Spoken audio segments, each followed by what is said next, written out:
So I wanted to just wrap this up so we have a little bit of time for Q&A afterwards.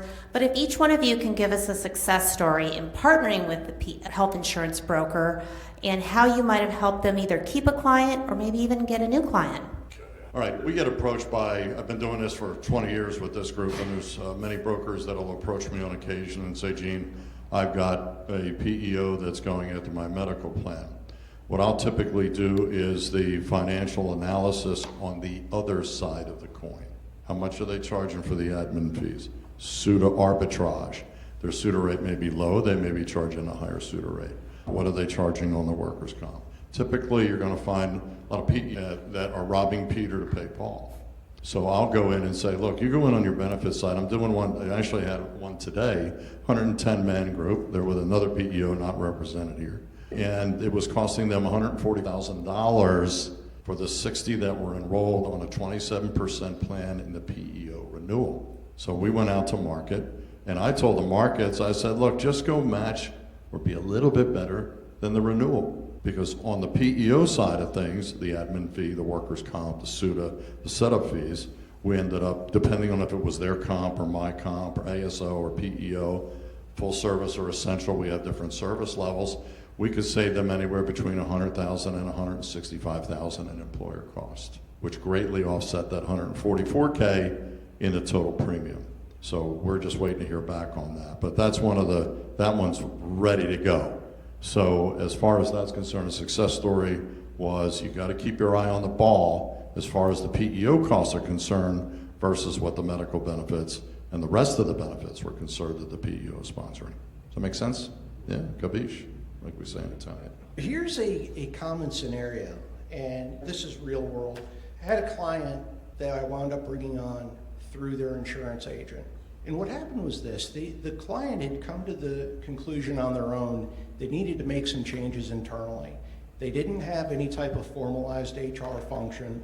Their executives were being overtasked. They had too much on their plate. They know they needed to change. Their technology was antiquated. It was not benefits driven. They were not upset with their health plan. They let their insurance agent, that I had a relationship with, know that they're out shopping for PEOs. They had gotten a couple of proposals that they were serious about, and they were looking at the PEO's health benefits. The agent brought me in, and at the end of the day, he retained the account, he retained the benefits, and he's now earning an income stream on the administrative services that we're bringing to the table. It's not an uncommon scenario. Sometimes we focus a little too heavily on the health insurance or other insurance aspects. But there are a lot of employers out there that have so much on their plates or the need to change, whether it's technology, so on and so forth, and they do turn to PEOs for that. By partnering with us, it helped retain his existing client. So I'll speak to one that's a little bit weird, out of the norm. We've got a national relationship with NFP, and one of my local partners here brought me in to talk with their client who's a US-based subsidiary of a Japanese corporation. They do light manufacturing, and they had like a catastrophic injury on site. It blew up their workers' comp plan, and they were getting dropped, and nobody else would write them. The solution was, let's talk to a PEO.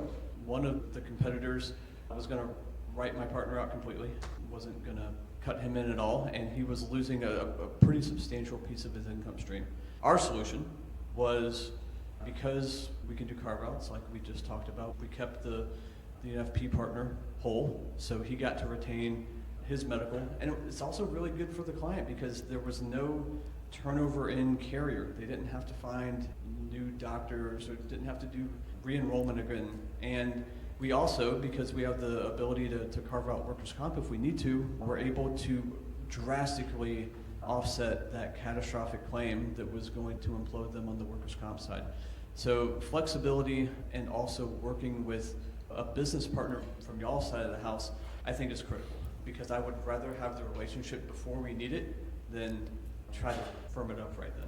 I'm sorry, guys, I've been asked to wrap this up. Gabe, if you can just be brief, close it out for us. Just really brief. It's the same kind of story, but I work, again, because I work direct with broker partners, not necessarily with the end clients. I had a broker partner that brought us an opportunity a year ago. The client didn't want to move forward. We provide opportunity protection for our broker partners. The client actually came to us direct the second time around. We were able to keep the broker partner on the deal, add in, this was an extreme group, it certainly could be applicable to small groups.